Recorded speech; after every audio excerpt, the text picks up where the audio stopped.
합니다. 디지털 전환 얘기를 하면 4차 산업 혁명 요즘은 좀 이슈가 지나갔어요. 4~5년 전만 해도 거의 모든 강의 요청, 모든 그거 요청 적었는데 지금은 그런 걸 있죠. 근데 보시면은 그 다보스 포럼, 마이크로소프트 모든 것이 연결되고 보다 지능적인 사회가 그래서 초연결, 초지능이 4차 산업혁명의 핵심입니다. 여기 1차, 2차, 3차, 4차 클라우스 슈밥이라는 분이 처음 얘기했어요. 두 가지 키워드는 적어봅니다. 초연결하고 초지능. 기술은 크게 세 가지 섹터로 분류되는데 디지털 기술, 인공지능이 데이터 상황에서는 물리적 기술은 해외에서는 잘 운항성과죠. 그리고 3D 프린팅, 바이오 기술은 이쪽에서 신경 안 써요. 디지털 전환 개념. 과거 1차, 2차, 3차처럼 새로운 혁신적인 기술이 등장하는 건 아니에요. 다만 과거의 기술들 이런 것들이 결합되면서 새로운 비즈니스를 만드는 게 디지털 전환으로 구성하고 있어요. 그래서 크게 디지털 전환 단계를 3단계라고 전환하면 첫 번째는 전산업, 아날로그 진보를 디지털 전환하는 그리고 디지털화 이거는 ICT를 활용해서 디지털화를 통해서 정보를 스토리지, 축적하는 세 번째는 어떤 자료만 다른 것들 연결 이런 것들을 통해서 새로운 비즈니스를 하는 대표적인 게 나왔으면 얘기했죠. 플랫폼 대표적인 비즈니스입니다. 예전에는 이런 플랫폼이 없었거든요. 새로운 플랫폼들이 지금 나오고 우선 물류, 회원을 비롯해서 물류 전체에서는 상당히 스마트와 효율성이 계속 향상 되고 있습니다. 도어투도 운동할 때 저런 단계를 거치게 되겠죠. 그리고 저런 기술들이 공부이 되고 있습니다. 현재. 그리고 이때 이러한 신기술이라고 하는 것들이 저 기술을 도와주고 있죠. 최근은 이거는 마지막에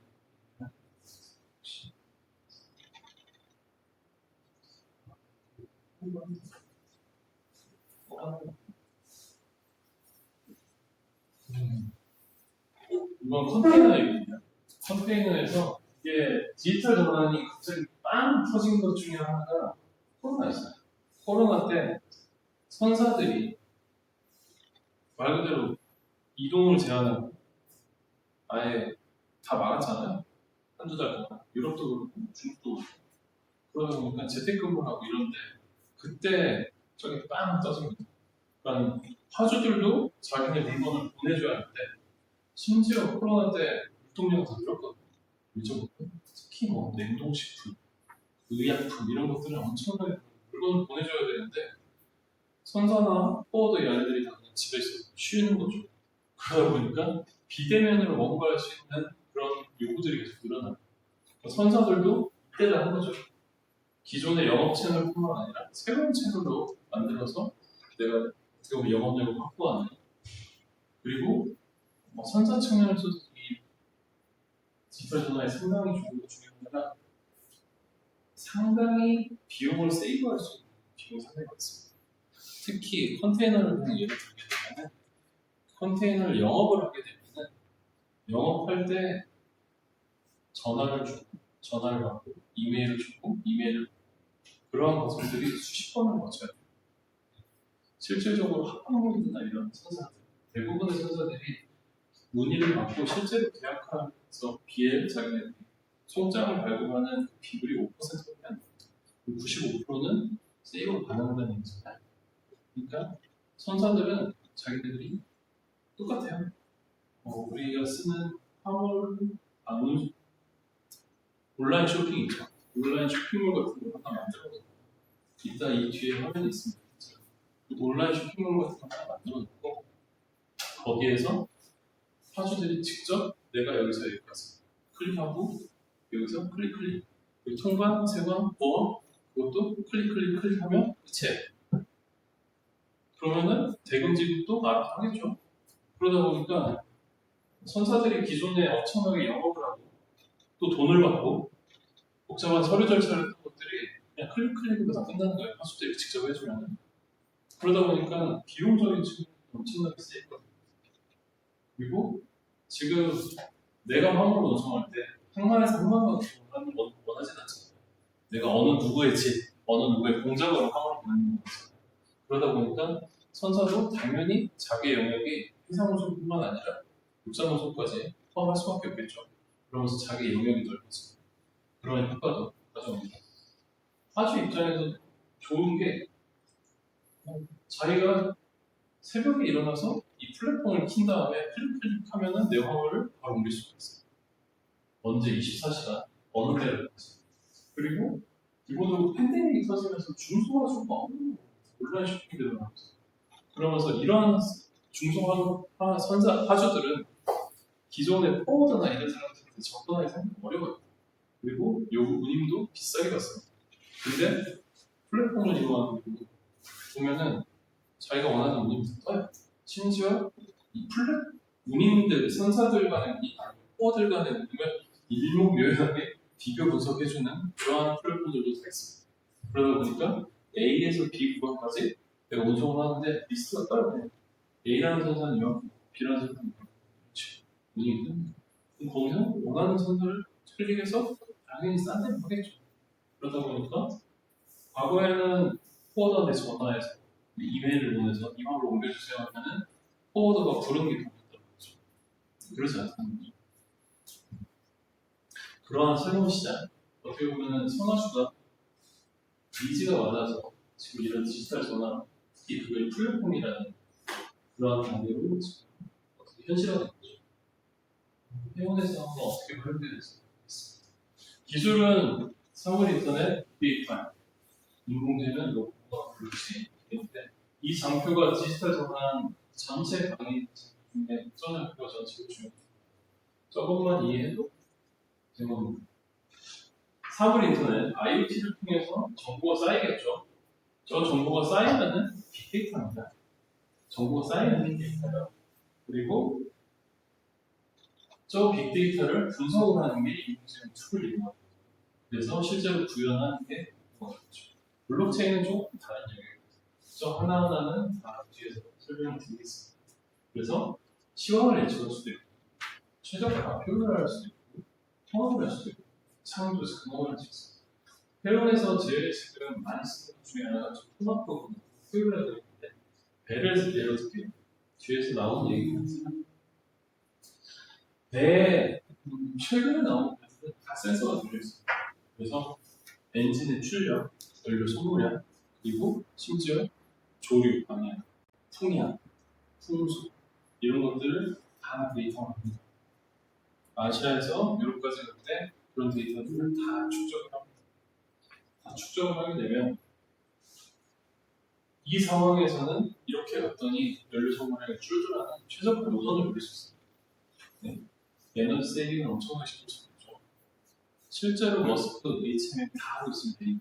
데이터를 몇 년치씩 다 모아서 이걸 가지고 최종 확률을 계산하고 이러한 상황에서 이렇게 가는 게 에너지 세이빙이다. 근데 선장님마다 스타일이 다르다 보니까 어떤 선장님은 무조건 풀스피드로 달리는 선장님들이 계세요. 근데 이러한 시스템들이 계속 들어오면서 최적화하고 세이빙을 할 수 있고 요즘 또 탈탄소화 이슈 때문에 이런 것들을 다 모니터링하고 실제로 HM 같은 경우는 부산에 있는 마케팅이 있습니다.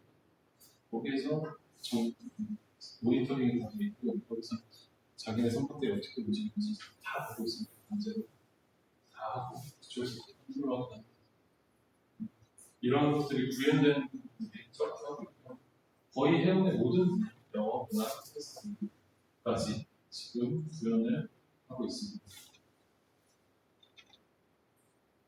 빅데이터 기술에 대한 얘기부터 하나는 우선 빅데이터는 세 가지 특징이라고 되어 있습니다. 규모, 다양성, 속도. 근데 저기서 저는 제일 당연히 규모나 이런 것도 주변에서 다양성 측면에서 빅데이터가 상당히 넓어졌어요. 그러니까 과거에는 텍스트 데이터, 숫자로 된 데이터 이런 게 데이터였다면 지금은 그게 아니라 이렇게 말하는 음성 이런 것들도 지금 다 데이터. 그러다 보니까 이런 데이터를 그냥 하나의 창고 같은 데다가 쌓아놓고 필요할 때 갖다 쓰고 분석하는 그런 것들이 지금 일반화되어 있죠. 데이터가 커지면 커질수록 속도 얼마나 빠르게 저렇게 분석이 이루어지는지도 엄청나게 중요해요. 그러다 보니까 휴리스틱이라는 간단하게 최대한 빨리 분석할 수 있는 그런 툴들이 지금 나오고 저희도 지금 해외에서 빅데이터라고 할 만한 게 그렇게 많지 않습니다. 실제로 저희가 배 운항자를 보거나 그래서 근데 저희들이 그나마 접근하는 게 선박의 AI 시절 선박이 어떻게 움직이는지 그런 자료들을 하는데 최근에 제가 아는 다른 곳에서 국적 선대 한 300쪽 정도만 분석을 AI에서 잘 돌리는데 그 컴퓨터가 상당히 좋은 컴퓨터임에도 불구하고 9시간씩 그걸 분석하고 그 정도로 분석할 때 속도 싸움도 꽤 중요하고 그리고 최근에는 같이 정성까지 그래서 5V라는 요즘 인공지능 핫하죠. 기본 예전에는 뭐 계량 분석이라든지 이런 것들은 많이들 했었는데 인공지능이 오면서 요즘 아예 트렌드가 많이 넘어갔어요. 실제로 컴퓨터가 인간과 같이 사고하고 잘 개발할 수 있는 저런 기술이었어요. 여러 가지 단계가 있어요. 이 가운데 보시면 분명히 뉴런과 비슷한 방식으로 훨씬 스스로 학습해서 최종 완성되는데 대표적인 사례가 이세돌 바둑두신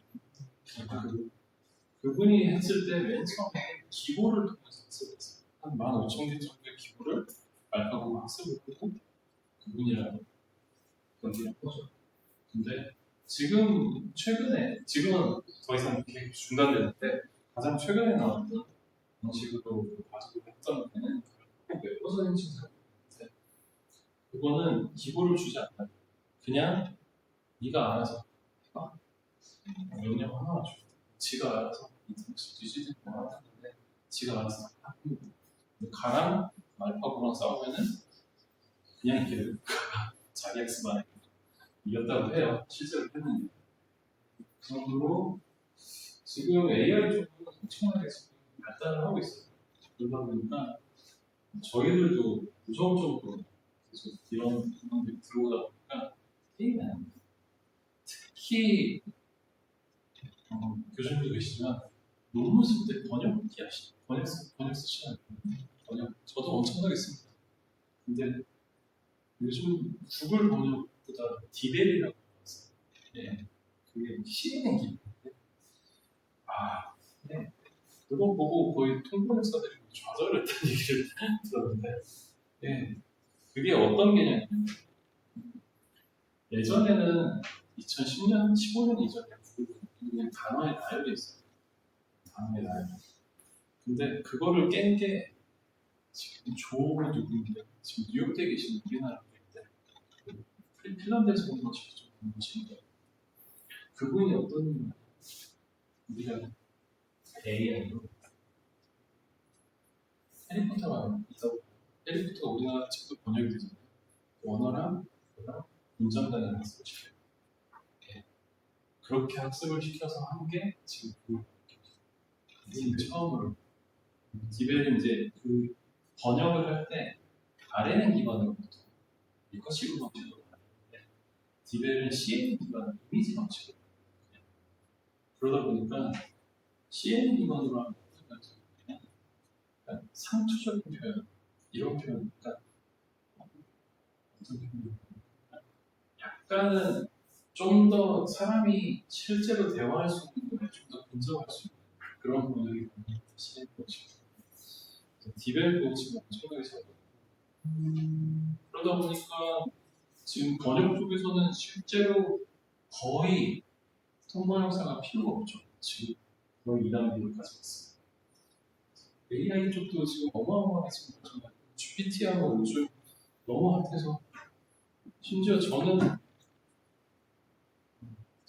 지금 5월달에 4월달에 4월 말에 제안서를 냈는데 제안서 되면 항상 그런 거잖아요. 필요성, 필요성, 목적, 기대효과 이런 거 있잖아요. 그러니까 그쪽에서 공고문이 나왔어요.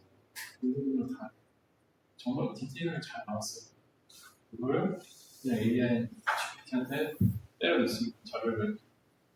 자료를 때려놓은 다음에 자 이게 이런 마음이야.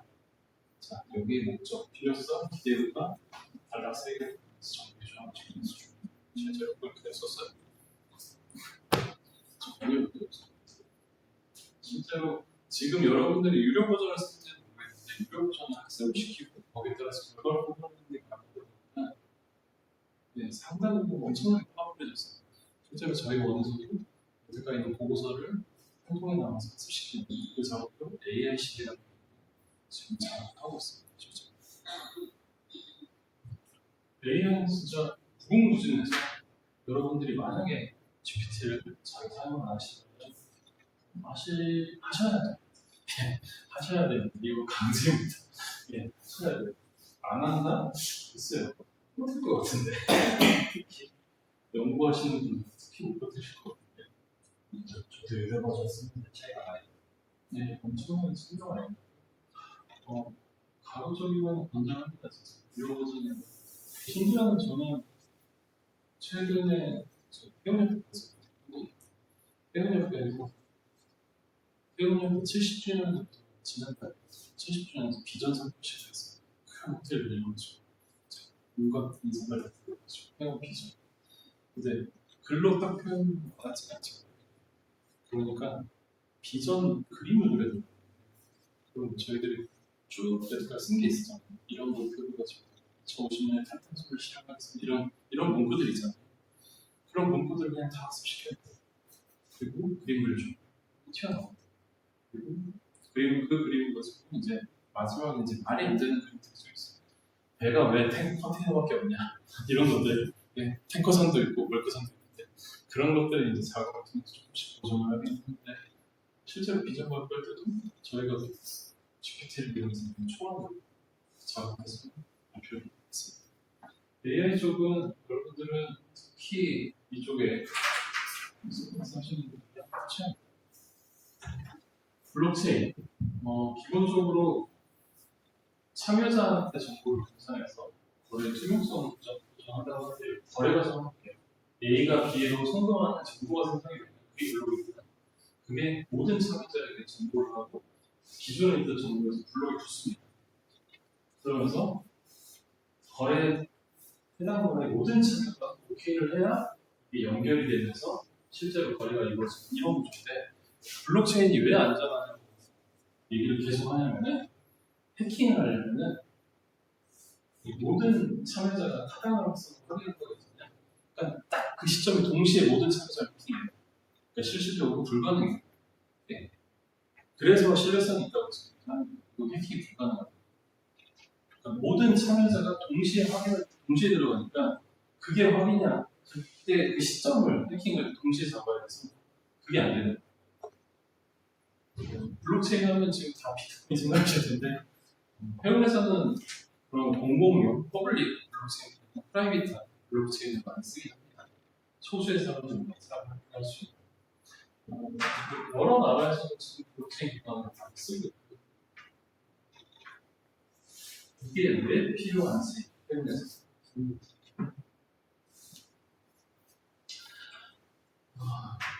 또 꽤 중요한 부분입니다. 이게 운송하는 선상입니다. 그리고 이게 배를 가지고 있는 그리고 이게 화주입니다. 화주가 배를 물건을 옮겨달라고 계약을 체결하죠. 의지자. 그러면 이 사람은 배를 빌려서 계약을 운송할 수 있겠죠. 그때 믿지 못하면 중간에 어머니들이 브로커라. 그리고 이 사람이 물건을 잘 받았는지 수화인한테 하면 이 사람이 LC라는 신호를 주고 이 사람은 비행기가 중간에 은행이 되겠죠. 서로 믿지 못하니까 믿을 만한 놈을 계속 지금 뛰어내는 거예요.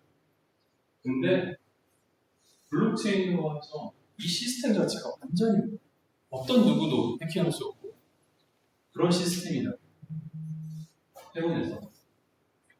해운에서 어떤 문제가 있냐? 물건이 우리나라에서 일본까지 가면 나자리니까 걔가 물건이 갔는데 서류가 왔어. 서류가 와야잖아. 서류가 와야 하는데 서류가 늦게 와. 그런 경우가 있어요, 좀 실제로. 아니면 그 반대 상황. 그러다 보니까 이게 물건이 도착해도 진행이 안 되는 그런 과정들이 발생하는 거죠. 근데 이런 것들이 블록체인 시스템 안에 있다면 도착했습니다. 대금 주세요. 이게 다 클릭으로 서로 믿을 수 있는 시스템 안에 있다면 편리하겠죠. 이런 시차가 필요가 없겠죠. 그리고 실제로 보시면 아프리카에서 유럽으로 가는데 실제로 문서 처리 기간만 10일?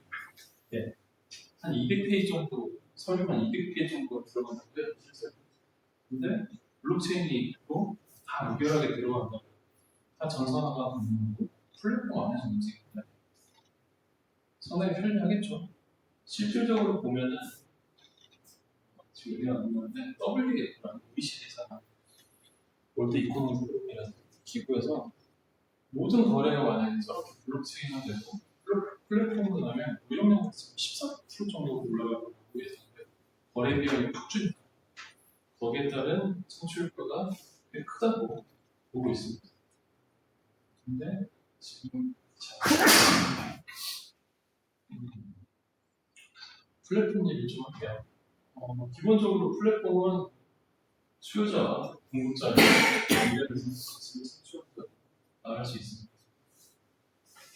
현재 온라인 플랫폼 해운 얘기 제일 유명한 트랜스포트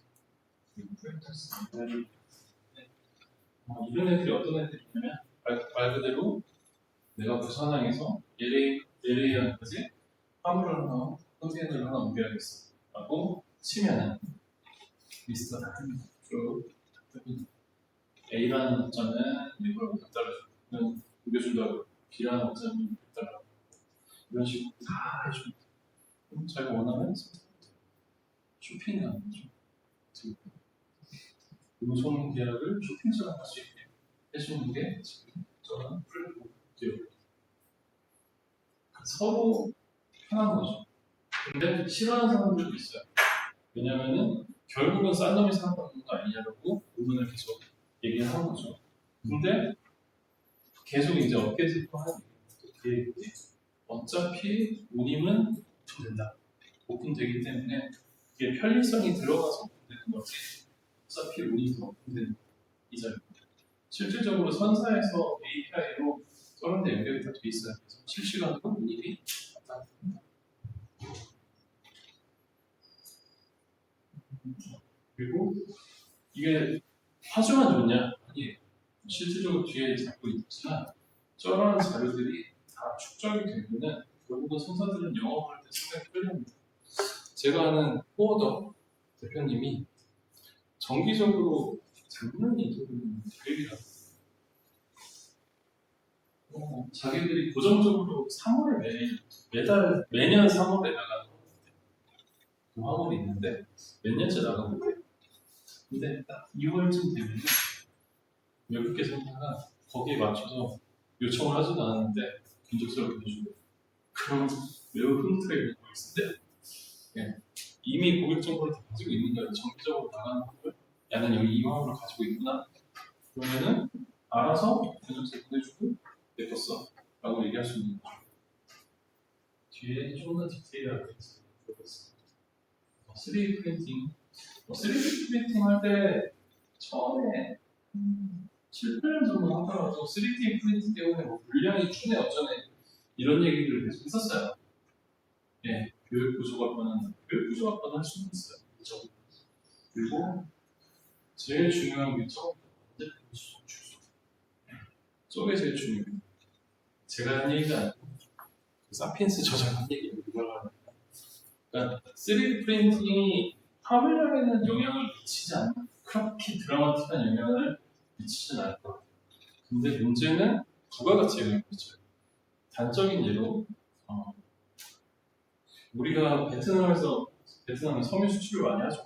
섬유 수출을 많이 하는데 뭔가 프린팅된 티를 3,000원 주고 구매를 한다고 치죠. 근데 3D 프린팅이 모든 집에 하나씩 다 있어요.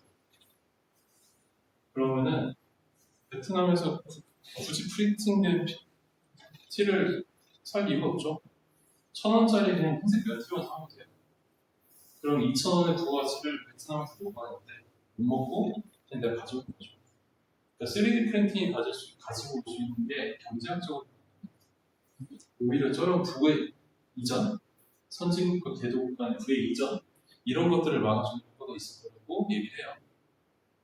저런 것 때문에 오히려 부익부 빈익빈 이게 좀 더 심화될 수 있다고 많은 경제학자들이 실질적으로 충분히 가능한 시나리오.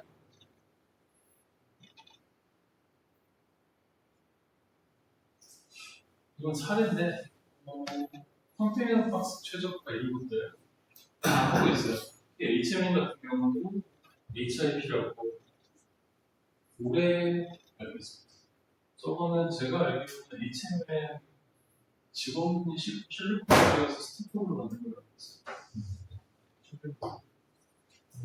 그래서 많은 선수들이 저 박스에 대한 체크를 하고 할 수밖에 없는 게 해운이라는 게 화물은 약간 일방향적이에요. 단적인 예로 아시아에서 중국, 극동아시아에서 미국까지 갈 때 화물이 과거에는 한 2.5개 정도 가면은 1개 정도 돌아왔어요. 근데 지금은 거의 4개가 가고 그러니까 4개가 가고 하나가 들어온다는 건 박스 4개가 가는데 하나만 채워줘서 온다는 거잖아요. 그럼 3개는 빈 박스예요. 그 빈 박스를 가져와야 제조업에서 거기다 또 채울 수 있겠죠. 그러니까 이거에 대한 것도 비용이기 때문에 치잖아요. 이거를 최적화하는 게 엄청나게 또 이슈예요. 가끔 컨테이너 보면은 원래 북미 서부에다는 10,000TU급, 13,000TU급을 많이는 안 나가요. 근데 가끔 18,000이 들어가는 경우가 있어요. 정말. 근데 그게 가끔 보면은 그거예요. 컨테이너가 잔뜩 쌓여있으면 일단 회수해서 갖고 올라가요. 네. 그거랑 똑같아요. 지금 또 이슈가 되고 있는 게 저거예요. 코로나 때도 그렇고 최근에 지금 이슈가 계속 컨테이너 시장에 되는 게 운임이 좋으면 회전율을 올려야 돼요. 그러다 보니까 온 컨테이너가 내륙으로 들어가는 걸 못 봐요. 내륙으로 근데 들어가서 농산물 같은 거 싣고 수출하거든요. 미국에서 보통. 근데 내륙으로 들어가면 열흘 이상 더 걸려. 나 빨리 가서 이걸 가서 실어서 운임 받아야 돼. 그러니까 항만에서 바로 그냥 속 컨테이너 항만에서 그냥 회수를 가요. 그러니까 미국 내륙에 있는 농업협회 같은 데서 소송을 제기해가지고 과징금을 때리려고 그래요. 컨테이너 박스 회수를 빨리 한다.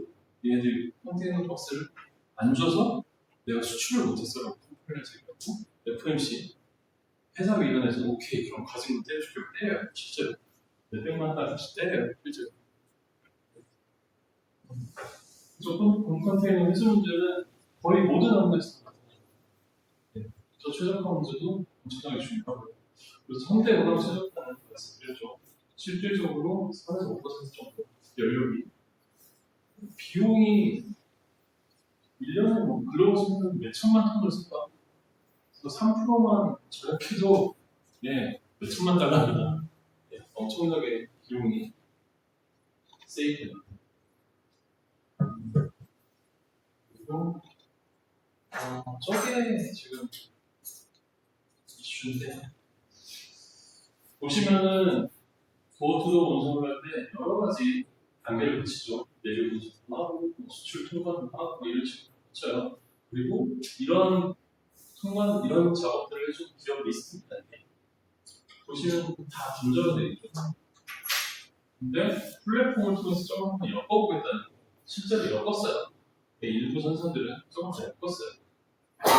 엮어서 실제로 하나의 플랫폼 안에서 할 수 있게 해놨습니다. 실제로 보시면 이게 지금 머스크 인스턴트 쿼테이션 플랫폼 트윗이라는 건데 보시게 되면은 로지스틱 서비스라고 있는데 이것도 클릭 한번 하면 끝나요. 잘 보면 그리고 이런 식으로 어떻게 알고 있어요? 여기에서 지금 만난 것 같은데 밸류 서비스라는 게 있어요. 보통 하려면은 통관도요, 보험도 하는데 그것도 클릭 한번 하면 다 해줘요. 클릭 한번 하면 다. 재밌는 연구 2022년에 해서 좀 유럽 쪽에서 자기네들이 한번 테스트를 해봤어요.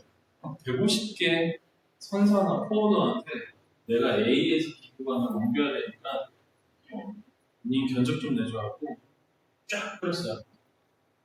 그랬더니 실제로 답을 해준 정확하게 답을 해준 개가 10% 미만이에요. 네, 15개가 안 돼요, 실제로. 근데 또 여기서도 운임 차이가 200% 이상 나요. 최고 운임 차이. 네. 그러니까 화재 입장에서는 정보의 투명성을 당연히 요구할 수밖에 없죠. 그리고 내가 원하는 때 운송하는 그런 플랫폼들이 필요하겠죠. 그래서 저런 것들이 지금 선사들에서 계속 지금 돈을 써가면서 만들고 있습니다. HM도 작년 2022년 재작년 하이포트라는 컴퓨테이션 플랫폼을 만들고 출시했습니다. 지금 제일 잘 돼 있는 거는 머스크의 트윗이라는 지금 제일 잘 돼. 압도적으로 사용되고 있습니다. 실제로 이런 것들이 일어나면 어떠한 효과가 있을지 모르죠. 선사들은 백오피스, 그러니까 저런 견적도 내주고 전화도 하고 돈도 받고 하는 저런 백오피스들 이 인력이 줄겠죠. 그리고 화주들은 비교 견적을 통해서 당연히 자기가 받는 운임이 컨테이너가 있었다. 어떻게 보면 확신을 줄 수 있거든요. 그리고 보시게 되면 우리나라 기준인데 물류 정보하고 관리비만 해도 거의 1조가 나가요.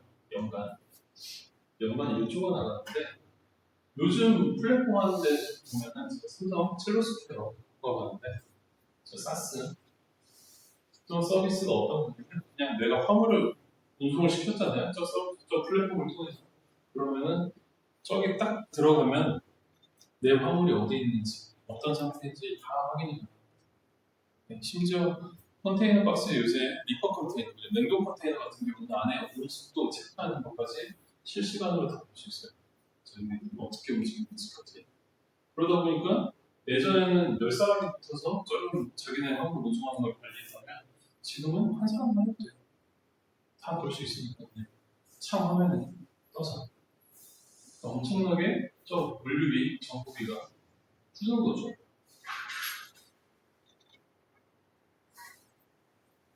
그리고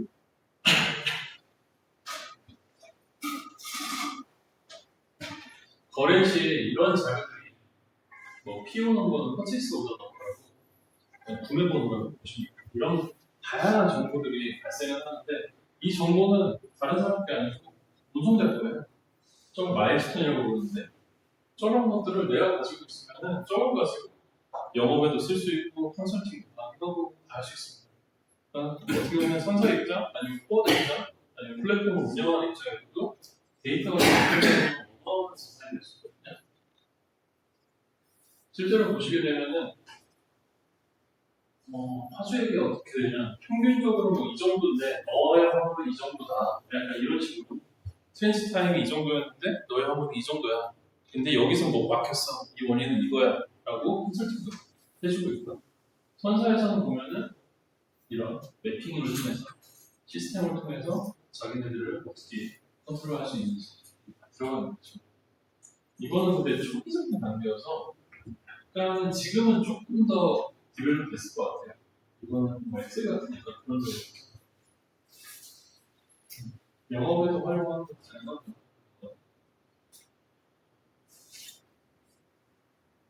최근에는 아까 전에 트레이드 렌즈가 망했다고 말씀드렸잖아요. 그게 기술적으로 실패했냐 아니면 기술적으로 매우 훌륭하게 성공했습니다.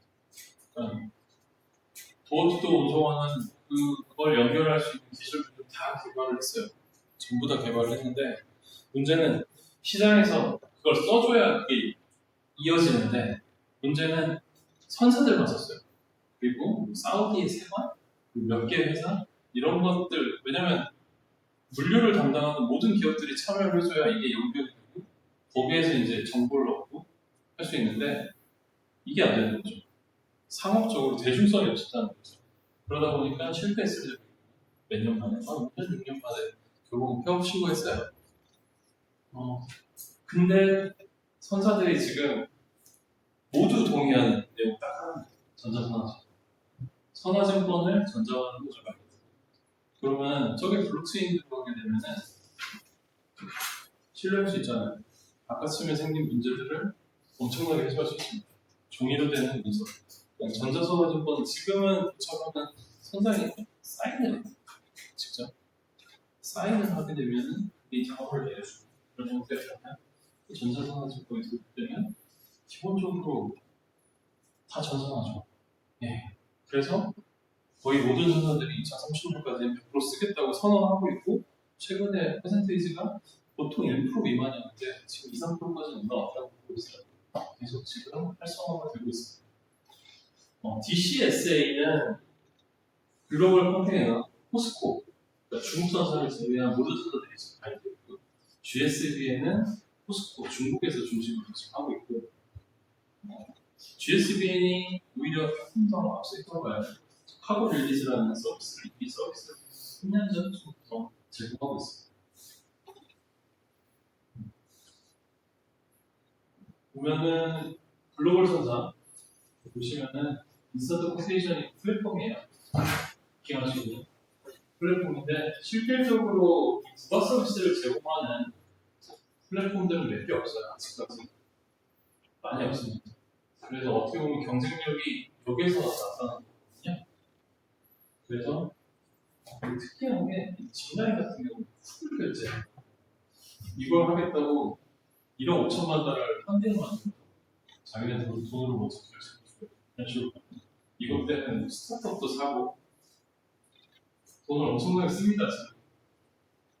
근데 이게 부가가치를 꽤 많이 얻게 될 거예요. 실제 운송에서 코스트 일정 부분 들어가는데 플랫폼을 만들어 화주들이 들어오게 되면 카카오톡이랑 똑같은 거거든요.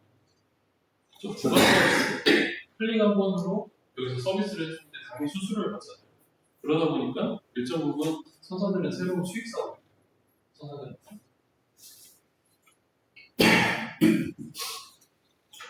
그리고 요즘은 저 탈탄소 정책 모르겠습니다. 수산 쪽인지 다른 분들은 어떤지 모르겠는데 저는 아마 대부분 산업이 비슷할 것 같아요. 스콥3, 스콥 아시나요? 스콥 1, 2, 3 모르시나요? 스콥 1, 2, 3가 뭐냐? 스콥 1, 2는 이 제품을 만들 때 발생하는 직간접적으로 만들었던 탄소 배출량을 인식하고 여기에 대해서 비용을 부과하는 제품입니다. 근데 스콥 3까지 확대되면은 이 화물을 운송할 때까지도 다 돈을 내야 돼요. 그러면은 해운은 죽으라는 거죠. 네, 해운은 돈을 엄청나게 내겠죠. 이 스콥 3 개념이 올해 1월부터 유럽 쪽은 EU ETS라는 방식, 그러니까 에미션 트레이드 시스템이라고 유럽으로 들어오거나 나가는 화물은 해운은 올해부터 돈을 내야 해요. 그래서 배가 들어오잖아요. 선박이 들어오잖아요. 탄소 배출을 하고 왔을 거면 열심히 연료 떼고 왔잖아요. 그럼 그 탄소 배출량을 다 측정을 합니다. 그러니까 그 측정하는 건 쉬워요. 생각보다. 네, 연료 소모량을 알고 있기 때문에 대부분 친구하고 그걸 지금 다 모니터링 할 수 있기 때문에 그거를 다 측정을 한 다음에 에미션 트레이딩 시스템이라고 했잖아요. 에미션 탄소 배출권을 구매를 해야 돼요. 그만큼 네가 배출한 탄소를 그만큼 사야 돼. 그러면은 선사한테는 코스트잖아요. 네. 그러다 보니까 이거를 부과해야겠죠. 대부분의 서차지 추가 할증료는 선사에서 직접 부담하는 경우는 거의 없이 화주한테 다 전가합니다. 근데 보시게 되면 이게 2028년부터는 거의 다 들어와요. 산업별로 해운에서 그러다 보니까 측정을 하게 되는데 이게 ETS 차지인데 보시게 되면은 CME, CDM이잖아요. 지금 여기가 CME, CDM인데 선사들이 ETS 차지를 두 발을 다 했는데 여기보다 지금 아시아에서 여기까지 25% 같잖아요. 근데 HMN이 17% 받아요. 근데 머스크는 40% 받아요. 그러니까 지네들 맘대로 받아요. 네, 맘대로 받습니다. 물론 자기들만의 무식이 다 있겠지. 그러다 보니까 이제 파주들은 못 믿겠다 이거예요. 얘네가 도대체 뭐 때문에 이렇게 부과하는지 모르겠다 이거예요. 공개를 하라고 계속 해요. 그러니까 디지털 전환 기술이 들어와서 탄소를 정확하게 측정하는 그거를 해줘야, 그리고 그거를 공개를 해줘야 파주들도 납득을 하는 거죠. 그러다 보니까 지금 계속 파주들은 요구하고 있어요. 지금 계산이 어려운 데는 표준화된 검사 적용한다고 했잖아요. 그러지 말고 실제로 측정해라. 디지털 전환 기술이 들어와라. 그리고 그게 산업이 되는 거죠. 지금 아까쯤에 플렉스포트라고 했죠. 플렉스포트라고 했죠. 이게 디지털 포워드 중에 제일 잘 나가는 애인데 야네가 사업 구조를 지금 이걸로 잡았어요. 탄소 배출량을 정확하게 계산하는 거를 자기네 서비스를 합니다. 대신 묶어서 이거죠. 네, 묶었어. 그래서 이 탄소 배출량을 얼마나 잘 측정하고 명확하게 가져와서 공개할 수 있는지가 어떻게 보면 새로운 산업을 만드는 경쟁력이 그런 상황입니다. 저희 연구에 대해서 잠깐 시간이 있으니까 설명해 드릴게요. 이거는 꽤 오래전에 특히 주식하시는 분들이 있으시죠.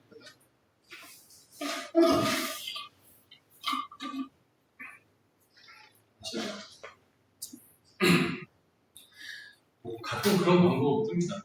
딥러닝, 인공지능을 이용해서 예측해서 뭐 수익률 100%만 아니면 이런 얘기 하고 있죠. 그래서 근데 그다지 신뢰할 수는 없어요.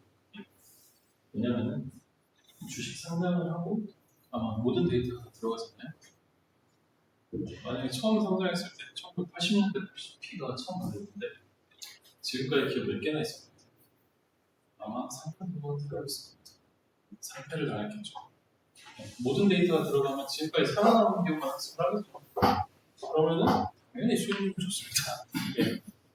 단적인 예로 미국 나스닥 지수하고 2만 개 정도 관심이 돼요. 그래가지고 도대체 뭐가 제일 잘 맞냐, 도대체 어떤 거를 썼을 때 제일 잘 맞냐고 해봤어요. 테스트. 그랬더니 동유럽, 핀란드인지 제가 스웨덴인지 헷갈리는데 거기 우유가 됐어요. 네. 안 맞아요. 시장은 쉽게 예측할 수 없습니다. 예. 쉽게 예측한다는 건 그럼에도 불구하고 저희도 테스트를 한 거예요. 테스트를 한 거고 예측을 쉽게 생각하시는 분들이 있는데 예측 결과 뽑는 일도 아니에요. 결과 뽑는 건 당연히 뽑을 수 있습니다. 맞춰야죠. 안 맞으니까 지금 저희가 이런 걸 했어요. 18년부터 계속 하고 있습니다. 케이프선, 벌프선이죠. 케이프선에 대해서 예측했어요. 실질적으로 일주일치 예측했어요.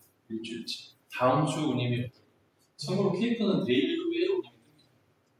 목은 운임이 데일리로 다음 주 월요일 운임이 어떨까? 화요일 운임이 어떨까? 이걸 예측을 한 거예요.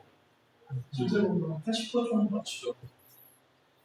이게 2주, 3주, 4주 보면은 월별로 예측을 해달라는 얘기도 많이 하고 분기로 해달라는 예측도 엄청 하고 들어오는데 네, 진짜 힘들어요. 잘 안 맞아요.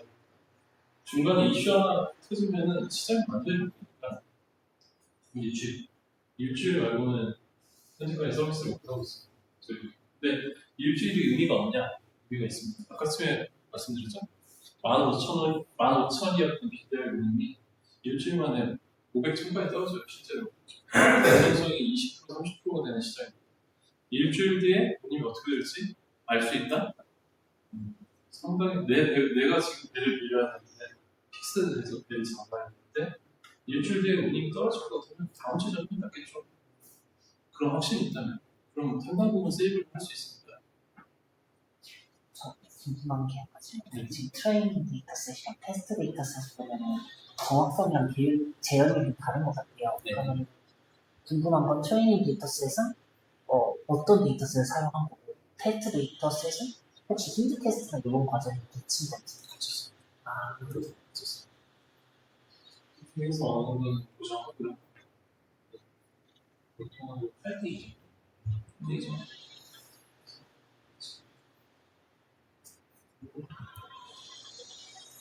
보면은 초록색이 틀린 거예요. 상승할 때 빨간색 맞아요. 하락할 때 파란색 맞아요. 초록색이 틀린 거예요. 저희가 너무 안 돼서 부산대랑 같이 부산대 인공지능도 있어요. 그쪽에 문의를 한번 해봤더니 부산대에서 어떤 걸 보고 스페이스를 2단계로 처음에 학습을 한 다음에 오를 거냐, 고할 거냐, 떨어질 거냐 이 세 단계로 예측을 하면 그 데이터가 다시 들어가고 그래서 그걸 가지고 다시 학습을 해서 다시 또 결과를 뽑아냈더니 올라가요 확실히 항상 되긴 해요. 전반적으로 항상 되긴 했습니다. 그럼에도 불구하고 일주일에 AI 시작에 대한 얘기는 보시면은 그냥 데이터가 어떤 데이터인지만 보시면 돼요. 선박에 대한 LLS 오류 번호가 있고 그리고 거기에 대한 미도하고 정도에 대한 미도하고 경도에 대한 그 숫자가 있습니다. 실질적으로 AIS 그리고 보이지 여기에 대한 드래프트 풀수나 이런 것들은 직접 배를 운영하는 선장이나 이런 사람들이 실제로 AIS 데이터는 다이나믹 데이터 보시면 돼요. 그리고 뭐 말씀드렸다시피 300톤 이상 적재 초선소 500톤 이런 정도로 설치를 해야 합니다. 이렇게 이미지가 없이 이게 지금 탄소 배출량 연결하고 보시게 되면은 배가 움직이는 자리하고 열기 소모량을 연동을 해서 탄소 배출 얼마나 하는지 잘 보실지 모르는데 약간 빨간색이 진한 것들이 탄소 배출을 영향하는 그런 것들이 있습니다. 그래서 항만에서 보시게 되면은 AMP라는 게 있어요. 그러니까 배가 붙잖아요. 항만에 배가 붙으면은 기존에는 보조 엔진을 돌리면 왜냐면 그 선원들 안에서 복잡을 해야 하니까 써야 하잖아요. 전기를 써야 되니까 보조 엔진을 계속 돌리는데 그러지 말고 그냥 코드를 뽑아주는 거예요. 항만 전기를 써. 제발 여기서 엔진 돌리지 마. 엔진 돌리면 내 생각에 유해물질 나오니까 돌리지 마. 그래서 한 거예요. AMP를 설치하면은 저게 탄소 배출이 얼마 줄지. 근데 저기에서는 풍량 같은 거 있어요. 그런 것까지 잘 같이 들어가서 어떻게 확산이 어떻게 될 건지 이런 것까지 같이 보면서 물론 이게 2020년에 있으니까 지금 훨씬 더 많이 있겠죠. 더 많이 있겠죠. 저희들이 시험할 때 예측할 때 어떤 짓을 하냐면 세 개의 예측을 있잖아요. 선을 이렇게 넣어놓는데 배가 지나가잖아요. 배가 지나가면은 보통 이 배가 여기 정도에 갈지는 알고 있고 지금 데스티니 정도로 떴을 때 배가 어느 정도에 가서 그럼 여기 지나갈 때 축수를 계산하는 몇 척이 지나가는지 알 수 있겠죠. 근데 보통 스팟으로 움직이는 배라면 보통 도착하는 2주 전쯤에 다음 항차를 정합니다. 그러면은 2주 전쯤에 지나가는 저 선에서 지나가는 배가 있을 때 이 다음 배가 이 다음에 시장에서 공급이 몇 척이나 될지 알 수 있겠죠. 그래서 그 척수하고 운임하고 실질적으로 연관성이 있었어요. 이름으로도 아는 걸 저희도 이름으로 다양하게 하고 있는데 요즘은 좀 GPT에 익숙하고 있는 AI 생기고 나서 저는 혹시 질문하고 있으면 질문해 주시면 너무 없으시죠? 근데 저는 배우는 수업도 진짜 오랜만에 했는데 안 자시네요. 안 자시고 탈탄소 페인트나 이렇게 부산물들 다 포함된 선박용도 해주세요. 물가는 좀 기본적으로 근데 안 들어갈 것 같은데 저희들이 측정을 할 때 연료 소모량을 입력하는 장치고 모니터링이나 그걸로 가능한 장치여서 거기까지는 안 들어갈 것 같습니다. 그게 제 사견인데 아마 안 들어갈 것 같습니다. 아마 그거는 그쪽은 업체에서 별도로 부과할 것 같아요. 이게 선박별로 모니터링하는 시스템이 별도로 따로 있어요. 그래서 이 선박이 어디에서 얼마나 떠오르는지 이런 것들 선속이랑 연계해서 선속 배출량이 얼마나 남았는지 이런 것들을 측정하지만 성급에서 보통 그렇죠. 그런 것들을 통해서 조달하는 시스템도 아닐 것 같습니다. 제 추측.